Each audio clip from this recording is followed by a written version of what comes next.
In 1906, a brand new British battleship made history by sailing into service and turning the world of naval warfare upside down. Its name was HMS Dreadnought, and that single word soon became shorthand for an entire new class of warship. Built with extraordinary speed and featuring powerful guns, all of one caliber, she arrived as a shocking leap in military technology. Admirals everywhere realized that their existing battleships, called pre-dreadnoughts, were suddenly old news.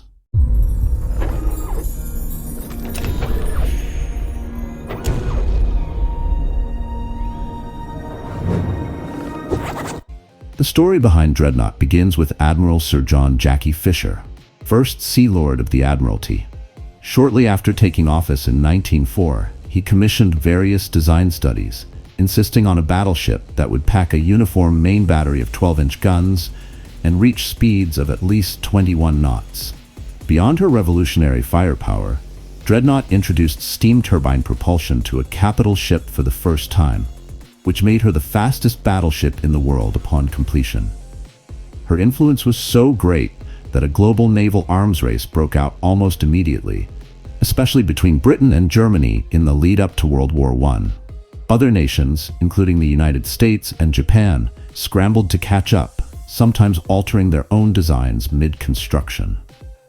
Dreadnought's layout and engineering became the gold standard, and within a few short years, every major navy wanted its own dreadnoughts. In practice, she would see only one major act of combat, ramming and sinking the German submarine SMU-29 in 1915.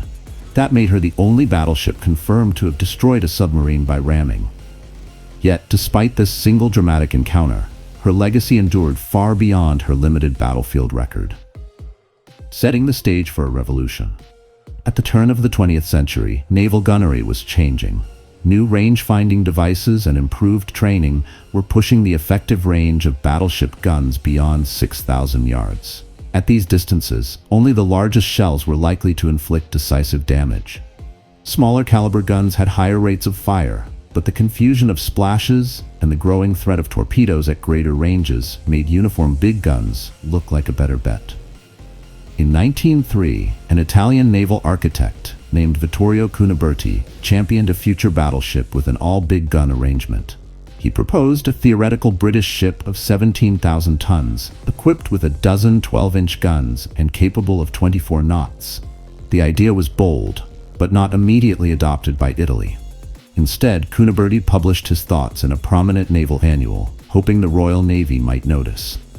Around the same time, the Japanese and American navies were reaching similar conclusions about gunnery. New classes of battleships were starting to incorporate heavier secondary guns, but many planners asked, why not go all in with the biggest guns? The Japanese Satsuma class and the US South Carolina class both nudged the concept forward. But the Royal Navy under Admiral Fisher took these ideas and ran with them at full speed, culminating in Dreadnought. From vision to reality, when Fisher assumed the position of First Sea Lord in 1904, he wasted no time. He created a committee on designs early in 1905, staffed by people who shared his vision, or at least his determination to break with tradition. Their marching orders were non-negotiable: build a battleship with only 12-inch guns and a top speed of 21 knots or better.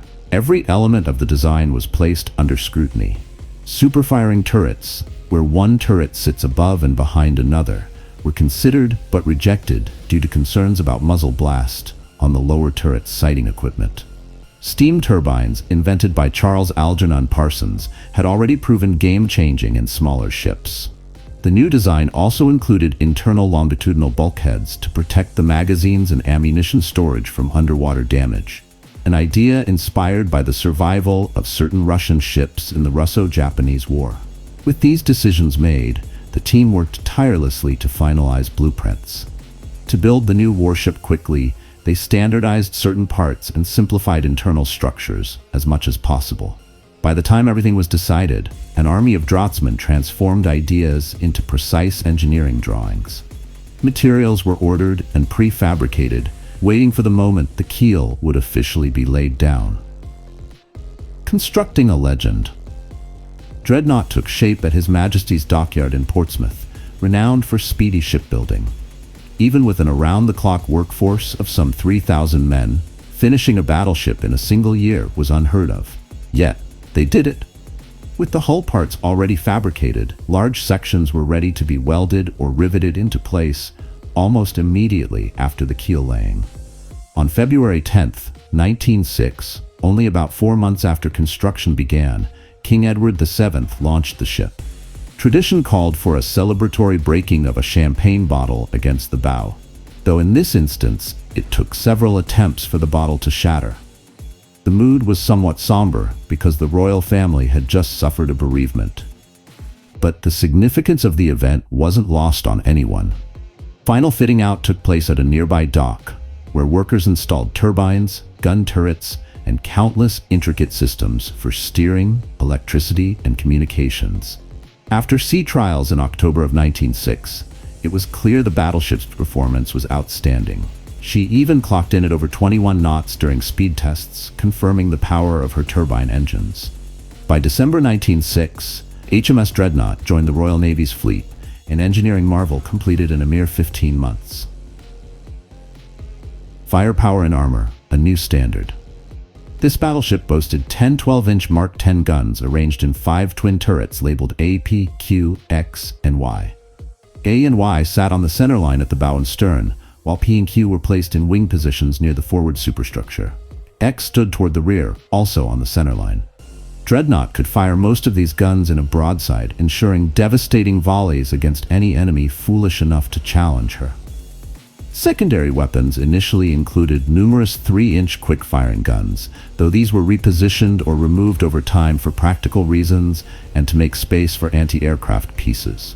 She also mounted torpedo tubes, though torpedoes were not her primary offensive tool, given her emphasis on big gun combat. Dreadnought's armor was a mix of thick belt plating along her waterline and equally robust protection for her turrets and barbettes. The belt measured 11 inches in its thickest sections, with 8-inch plating above that. Her decks were somewhat lighter, generally under 3 inches, but additional internal bulkheads offered extra safety for magazines. These features reflected an evolving understanding of how to defend ships from long-range gunfire and underwater threats like torpedoes and mines. Life aboard and first voyages. One unusual feature was that her officers' quarters were placed forward near their stations, while the enlisted accommodations were aft. In prior battleships, this arrangement was reversed. Some officers disliked the new quarters, complaining they were noisy and cramped. But these design changes served Fisher's broader philosophy. Everything about Dreadnought would put combat performance first. After commissioning, her captain set sail for trials and exercises in the Mediterranean and the Caribbean. Dreadnought tested her turbine-driven speed on the open seas and performed better than even Fisher's supporters had hoped. She proved that bigger could also be faster, hinting at a new era where battleships could race at speeds once reserved for cruisers. Her reliability on these lengthy journeys affirmed the viability of turbine power at a large scale. The global arms race begins. By the time Dreadnought was officially part of the home fleet, the British press and naval observers everywhere recognized that she made all older battleships look outdated. Rival powers raced to lay down ships that copied her big gun layout and turbine propulsion. Germany, eager to challenge Britain's naval supremacy, invested heavily in Dreadnought-type ships of its own. The phenomenon wasn't limited to Europe. The United States pushed forward with its South Carolina and subsequent designs, while Japan launched its own all-big gun battleships. This sparked an international flurry of warship construction that some called the Dreadnought race, a precursor to the tensions that would explode in World War I. Where once Britain could rely on its older fleet of mixed-caliber battleships, that edge now depended on how fast they could outbuild other nations in the new Dreadnought category. The lone kill. Ramming SMU-29. Though designed to dominate enemy battleships, Dreadnought found her singular moment of combat glory against a submerged target, a German submarine. On March 18, 1915, a U-boat designated SMU-29 managed to get too close as it attempted to attack another British vessel. Surprising everyone on board, U-29's hull broke the surface directly in front of Dreadnought. With no time to spare, the battleship's helm turned sharply, and she rammed the submarine, cutting it clean in half. The event caused a sensation in Britain, fueling national pride. Newspapers highlighted that Dreadnought, the mightiest symbol of the Royal Navy, had triumphantly bested Germany's undersea threat, at least on that day. In the broader scope of naval combat, it was a rare instance of a battleship sinking a submarine purely by ramming, adding a unique footnote to Dreadnought's storied existence. Missing Jutland, enduring legacy. Ironically, while she was built to smash fleets, Dreadnought sat out the most crucial naval battle of World War I, the Battle of Jutland in 1916. At the time, she was undergoing refits at Portsmouth, so her big guns never fired a shot in the largest Dreadnought versus Dreadnought engagement of the entire war. Afterward, she took on more routine duties, including coastal defense in the English Channel, eventually returning to the Grand Fleet in 1918. Soon after the war, she was placed in reserve, her pioneering days behind her. In 1920, she was put up for sale. By 1923, the once proud flagship was scrapped. The final blow, meeting the cutting torch, seems anticlimactic for a vessel of such influence, yet by then, the world had moved on to even larger, more powerful battleships, many of which owed their design lineage to Dreadnought. Impact on naval warfare. The launch of Dreadnought triggered a new era where navies viewed battleships as the core measure of national strength. Terms like dreadnought and super dreadnought became part of everyday language for describing warships. The original impetus for these changes was a combination of new gunnery technology and the realization that long-range encounters required as many large-caliber guns as possible. Her design philosophy, speed, uniform heavy armament, and advanced propulsion had immediate and lasting influence. Even some older ships were retrofitted to try and mimic aspects of her layout, though none could match her synergy of armor, armament, and speed.